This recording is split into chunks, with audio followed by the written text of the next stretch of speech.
Сейчас у нас идет перепись населения, и я считаю, что каждый человек, особенно молодые, должны участвовать в этом, потому что проявить свою гражданскую позицию — это очень важно, это нужно, потому что каждая нация, каждый человек должен высказать свое мнение, что он хочет, свою позицию. То есть мы же отличаемся от друг друга, но мы дружно живем. Россия многонациональна. И очень многие татары живут за пределами Татарстана, поэтому высказать свою позицию, свою точку зрения, я лично иду и пожелаю каждому, молодым, взрослым, идти и участвовать в этом процессе. По поводу переписи, конечно, хотелось бы сказать, у нас есть определенные сложности своей политической гражданственности, так я скажу, да, но в сегодняшних вот реалиях мы видим, что идет сужение суверенитета Татарстана, да, у нас уже теперь не будет президента, а будет глава республики, это значит не обязательно знание своего татарского языка, и все больше и больше мы ассимилируемся с основной титульной нацией. Мы не отрицаем, потому что люди двух культур, и русской, и татарской, росли на русской культуре, но свое не хочется забывать. И для того, чтобы передать детям, внукам вот ту высокую культуру, которая есть в нашем народе, конечно, надо, чтобы на культуру выделялись определенные деньги. И в этом плане перепись, конечно, играет большое значение. При заполнении переписи мы уже знаем, что уже с детьми провели переговоры.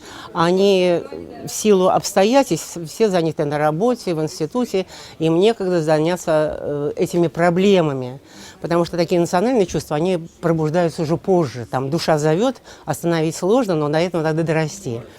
И чтобы как-то их привлечь и не упустить вот эту возможность еще раз показать, что мы татары, мы есть, у нас есть язык и культура, мы, конечно, рассказываем и о переписи. На какие пункты обратить внимание, чтобы нас учитывали как настоящих коренных жителей России, граждан, которые мы душой и всем своим интеллектом, творческой заботой и стараемся сохранить эту родину в целостности, потому что мы тоже настоящие патриоты. Идет перепись населения. Это вообще-то великолепное событие для нас. Почему? Потому что страна будет знать свои ресурсы. Какие имеются ресурсы? Ведь фактически многие регионы сейчас отстают в своем развитии, потому что нет вот этих условий, которые развивается Москва.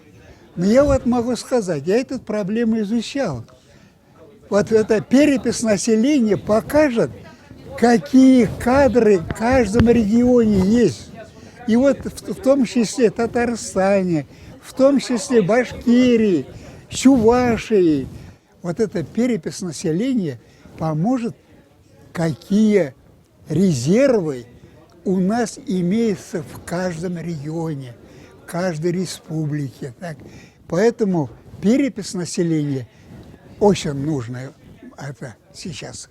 Перепись населения – это, в общем-то, необходимо, потому что надо знать народ населения страны, какие народы живут, какое количество. Вот такие обычные арифметические цифры, но они все равно говорят о многом. Потому что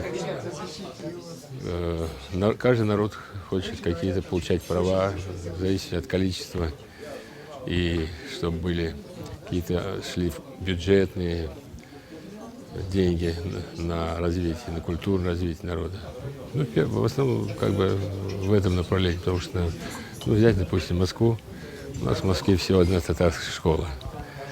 Конечно, такое количество населения – это очень мало. Сейчас перепись населения идет, и в России вот по некоторым оценкам, по таким смелым оценкам, считается, что вот людей, у которых есть там хотя бы один родственник, да, хотя бы на четверть, что он вот татарин, вот порядка 40 миллионов человек считается, да. Но мало быть генетически татарином, да, то есть человек должен себя культурно идентифицировать татарином, да.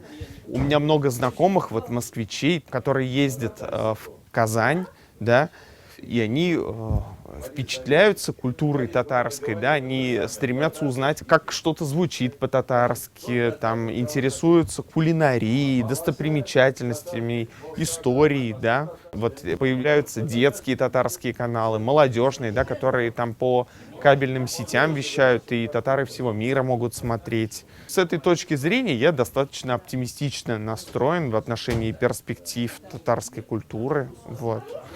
Ну, через 30 лет, наверное, будет так, что средний татарин городской, он не знает по-татарски, ну, или вот что, ну, чуть-чуть он вот что-то там, да, но не общается.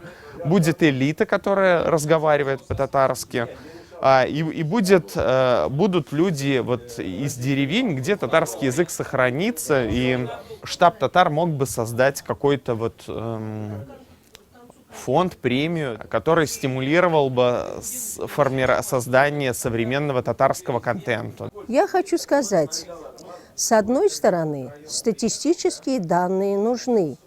То есть знать на сегодняшний день, кто живет в нашей великой России. Наш великий Тукай, которого называют татарским Пушкиным, увековечил такими словами: родной язык, святой язык, отца и матери язык, как много в жизни я постиг через тебя, родной язык. И тугантель, и матуртель, әткәмен кәмнең теле, дөньяда күп нәрсә белдем, син тугантель аркылы. И поэтому, я считаю, будет, вы знаете, как-то пагубно влиять, если будут насильственно заставлять мусульман записывать родной язык русский. Мы так и так говорим на русском языке, потому что это язык межнационального общения. Если киргиз, башкир, таджик не знают русского языка, это нам минус, педагогам. Нужно открывать воскресные школы, чтобы они с удовольствием шли и изучали русский язык. Это для тех, кто его не знает. В наше такое сложное время, когда наша Земля, наша планета, красавица, кипит, бурлит. Дорогие люди, дорогие друзья, как пел наш великий Орфей XX века Муслим Магомаев, который был тоже по бабушке татарин и мой причастный родственник. Ведь вы вспомните его песню «Бухенвальский набат». Он и сегодня звучит как гимн. «Люди мира, будьте зорче втрое, берегите мир». Понимаете? И Владимир Владимирович Путин недавно в своем выступлении сказал: лучше худой мир, чем хорошая война.